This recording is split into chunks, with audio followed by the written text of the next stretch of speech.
You've felt it. That subtle coldness from someone who has no real reason to dislike you. The person who seems to bristle whenever you walk into the room. The colleague whose smile never quite reaches their eyes. The acquaintance who's polite on the surface, but somehow always a little sharp underneath. You've turned it over in your mind, asking the question that quietly haunts almost everyone at some point. What did I do? What's wrong with me, that this person seems to dislike me for no reason I can name? And here is the truth that Carl Jung spent his life uncovering. The truth that will change how you see every difficult relationship you've ever had. Very often, it has nothing to do with you at all. The reason people secretly dislike you is frequently not about who you are, it's about who they are and what they cannot bear to see in themselves. When someone dislikes you without cause, you are very often not looking at a judgment of your character. You are looking at a mirror being held up to theirs, and they hate what they see, so they hate the mirror. Today, I'm going to walk you through Jung's hidden explanation for why people dislike you, the psychological mechanism almost no one understands, the one that's been operating behind the scenes of your relationships your entire life. This will be uncomfortable in places, because Jung never let anyone off the hook completely, including you. But by the end, you'll understand something that will free you from years of needless self-doubt, and you'll never interpret someone's dislike the same way again. If you've ever been disliked for reasons you couldn't understand, type "I've felt this" in the comments. Let's begin. Let's start with the mechanism itself, because once you see it, you can't unsee it. Jung called it projection, and it is, quietly, one of the most powerful forces shaping human relationships, more powerful in most cases than logic, than evidence, than anything the conscious mind believes it's doing.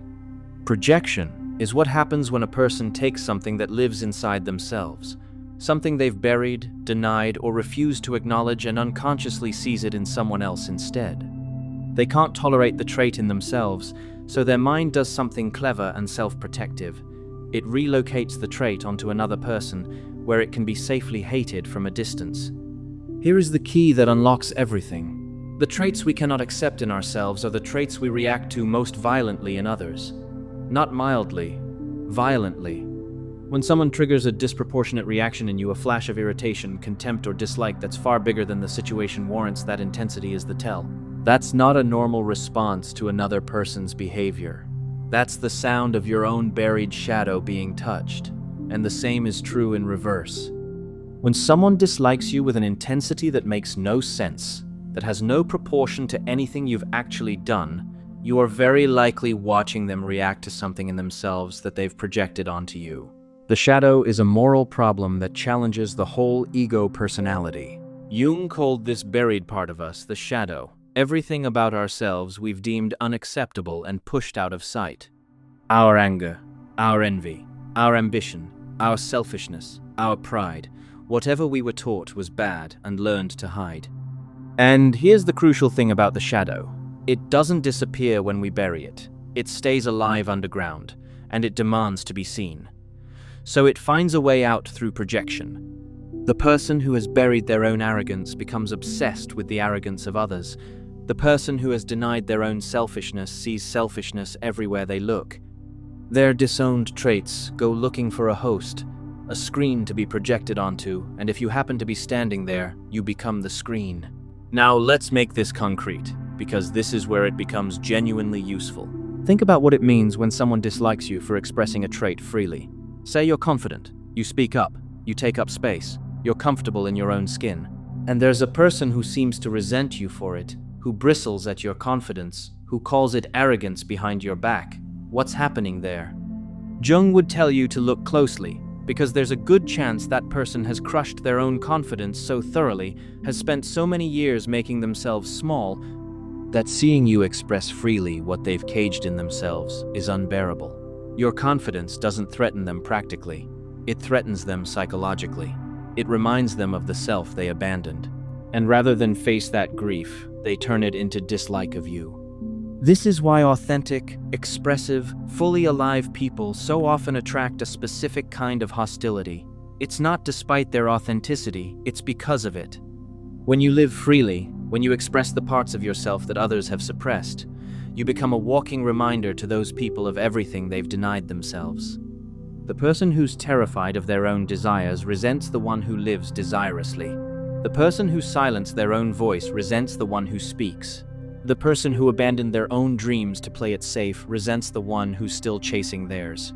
You didn't do anything to them. You simply are something they wouldn't allow themselves to be, and that is its own kind of accusation, even when you never said a word. One does not become enlightened by imagining figures of light, but by making the darkness conscious.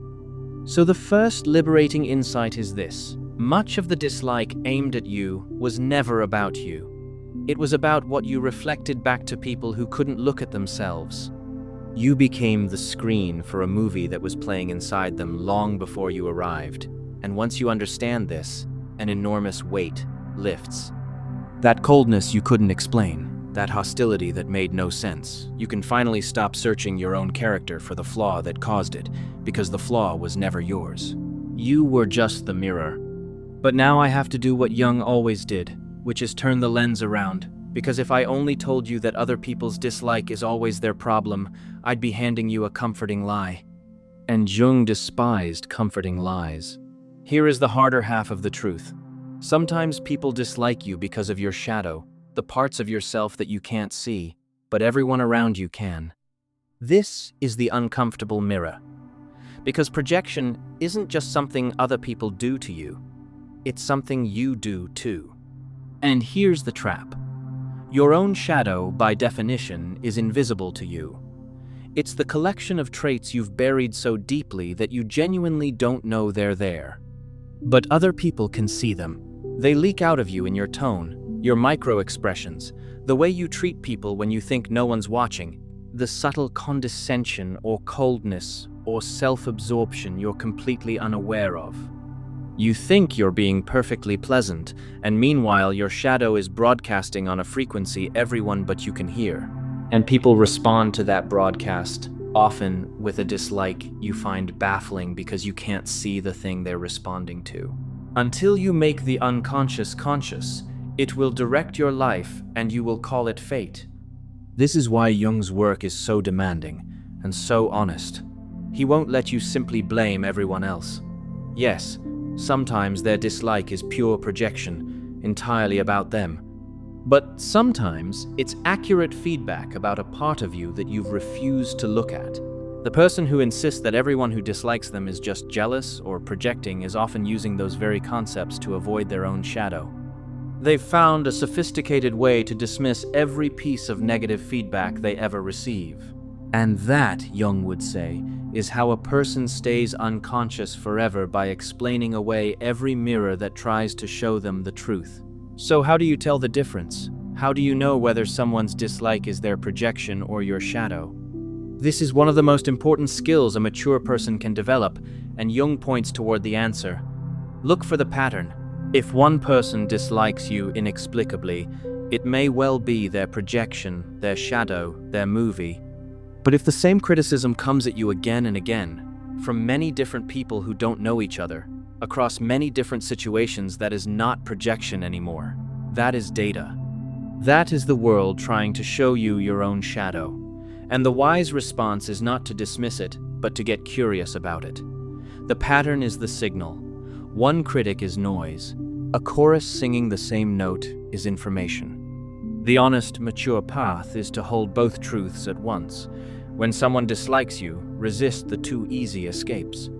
The first easy escape is to immediately collapse into self-blame, assuming their dislike proves you're defective, that's giving your shadow no credit for the possibility that they're simply projecting. The second easy escape is to immediately dismiss them, assuming they're just jealous or broken, that's giving yourself no credit for the possibility that they're seeing something real. The mature move is to pause in the middle and genuinely ask, is this their shadow or mine? Am I the screen for their movie, or are they showing me a part of myself I've refused to see? That single question, asked honestly, is worth more than years of either self-flagellation or self-justification. Now, let's talk about one of the most common hidden reasons people dislike you. One that deserves its own place: envy. Because envy is projection's close cousin. and it's one of the most disguised emotions in all of human life. Almost no one will ever admit to envying you. Envy is too shameful, too exposing to feel it is to admit that someone else has something you want and lack. So the mind disguises it. It converts the raw, unbearable feeling of envy into something more acceptable: dislike, criticism, contempt. The person doesn't consciously think, "I envy your success." They think, "There's something off about them. They're not as great as they think. Who do they think they are?" The envy has been laundered into dislike, and the person genuinely believes their dislike is a fair judgment of your character, when it's actually a defense against their own longing. The meeting of two personalities is like the contact of two chemical substances. If there is any reaction, both are transformed. This is why, painful as it is, a certain amount of dislike is actually a signal of your growth. When you start to rise, when you improve, achieve, become more fully yourself, step into your potential, you will often find that some people who were warm to you before begin to cool. This isn't your imagination. Your growth has activated their envy, and their envy has become dislike. The very success you worked for has turned you into a mirror that shows them what they haven't done with their own lives. And rather than face that, they turn against you. Understand this clearly, because it will save you a great deal of confusion. Sometimes the dislike you attract is the tax you pay for becoming more than you were. It is the shadow of other people's unlived potential, cast onto you because you dared to live yours. Let me pause here to be very clear about something, because this idea can be twisted into something ugly. I am not telling you that everyone who criticizes you is envious, or that you should dismiss all negative feedback as projection or jealousy. That's the exact trap I warned about, the way narcissistic and stuck people avoid ever growing. The point is not to arm you with a way to dismiss all criticism. The point is to give you discernment, the ability to tell the difference between feedback that's truly about you and dislike that's truly about them. A mature person can receive a hard truth about themselves and also recognize when they're being projected onto. Both skills matter. Neither one alone is wisdom. Now let's go somewhere deeper, because there's a reason all of this matters so much to you, a reason the dislike of others has such power to wound. And it's this. Most people carry a hidden, often unconscious belief that they should be liked by everyone. That being universally liked is both possible and necessary, and that anyone's dislike is a problem to be solved, a sign that something has gone wrong. This belief is one of the great sources of human suffering, and Jung's psychology dismantles it completely. Because here is the truth that follows directly from everything we've discussed. If people dislike you, partly because of what you reflect to them, partly because of their own shadows, partly because of envy they'll never admit, then being universally liked is not just difficult, it's impossible. And more than impossible, it would actually be a warning sign. Think about it. To be liked by absolutely everyone, you would have to be a perfectly smooth, featureless surface reflecting nothing, provoking nothing, expressing nothing that could ever trigger anyone's shadow. You would have to have no edges, no strong self, no authentic expression, nothing distinctive enough to become a screen for anyone's projection. In other words, to be universally liked, you would have to disappear as a person entirely. The privilege of a lifetime is to become who you truly are. Do you see the trap that most people are caught in? They are trying to become who they truly are and to be liked by everyone at the same time, and these two goals are fundamentally incompatible. The more you become yourself, the more distinct, expressive, and real you become. The more surface you present for other people's shadows to land on, and the more some people will dislike you. And the more you try to be liked by everyone, the more you have to sand down your edges, mute your truth, and disappear into an inoffensive nothing. You cannot do both. And Jung is absolutely clear about which one leads to a life worth living. It is not the path of universal likability. It is the path of becoming who you are and accepting, as the price of that some people will not like it. So let's talk about what you actually do with all of this, because understanding is only the beginning. Jung's psychology points toward a real path, and it starts with the hardest and most important move of all. The first thing is to withdraw your own projections. Before you spend another moment analyzing why others dislike you, turn the lens on yourself and ask who you dislike and why. Because you are doing to others exactly what they're doing to you. Somewhere in your life, there are people you dislike with an intensity that doesn't quite make sense. And Jung would tell you, those people are carrying your shadow. That person whose confidence irritates you. Look at your own caged confidence. That person whose selfishness disgusts you. Look at where you've denied your own needs. This is the real work, not cataloging who dislikes you, but reclaiming the parts of yourself you've been projecting onto everyone else. Every projection you withdraw makes you more whole, and a more whole person is far less troubled by the projections of others. The second thing is to develop discernment about the dislike, aimed at you to become someone who can sort the signal from the noise. When you sense someone's dislike, don't react automatically. Get curious instead. Ask the question we talked about. Is this their shadow or mine? Look for the pattern. If it's a single person reacting disproportionately to a trait you express freely, it's very likely their projection, and you can release it. If it's the same feedback echoing back from many independent sources, it's likely your shadow, and you can learn from it. This discernment is the difference between a person who's tossed around by every opinion and a person who can hear the truth without being destroyed by the noise. The third thing is to grieve the fantasy of universal likability and let it go for good. This is a genuine loss, and it deserves to be mourned. Part of you has probably spent your whole life believing that if you were just good enough, kind enough, careful enough, you could win everyone over. Jung's truth asks you to lay that fantasy down. You will never be liked by everyone. Not because you're flawed, but because you're a real, distinct person in a world full of people carrying shadows they'll project onto anyone with edges. The moment you truly accept this, an enormous burden lifts. You stop performing for the unwinnable crowd. You stop betraying yourself to chase the approval of people whose dislike was never really about you in the first place. And the fourth thing is to locate your sense of worth inside yourself, where no projection can reach it. As long as your worth depends on being liked, every instance of dislike will wound you because it will feel like evidence against your value. But when you build your worth on your own character, on living according to your values, on being the kind of person you respect, then other people's projections lose their power to define you. Someone can dislike you, and you can hold, unshaken, the knowledge of who you actually are. Let them project. Let them see their shadow in you. You know what's yours and what's theirs, and that knowledge is a fortress no amount of dislike can breach. Here is what Jung ultimately understood, and what I want you to carry out of all of this. The social world is not what it appears to be on the surface.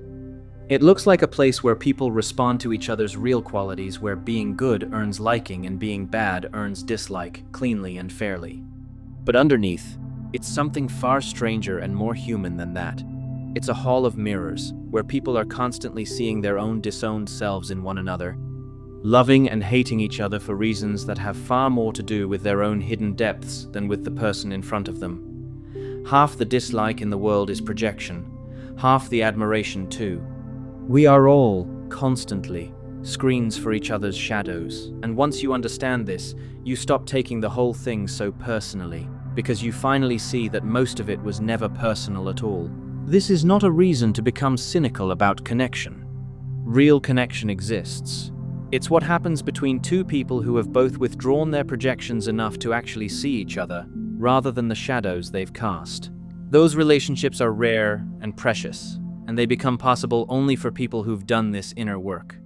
But the ordinary churn of liking and disliking, the coldness from strangers, the inexplicable hostility, the friend who cooled when you succeeded, most of that is the hall of mirrors. And you can finally stop letting it run your life. Because the person who understands projection is free in a way that most people never are. They're free from the tyranny of needing to be liked, because they understand that dislike is often not a verdict on their worth. They're free from the endless, exhausting search for the flaw that caused someone's coldness, because they know the coldness was often never about them. And they're free to become fully, unapologetically, themselves, edges and all, because they've accepted that a real person, a whole person, a person who has dared to become who they are, will always be a mirror in which some people see what they cannot bear and turn away. That turning away is not your failure. It is the shadow of their own unlived life, and it was never yours to carry.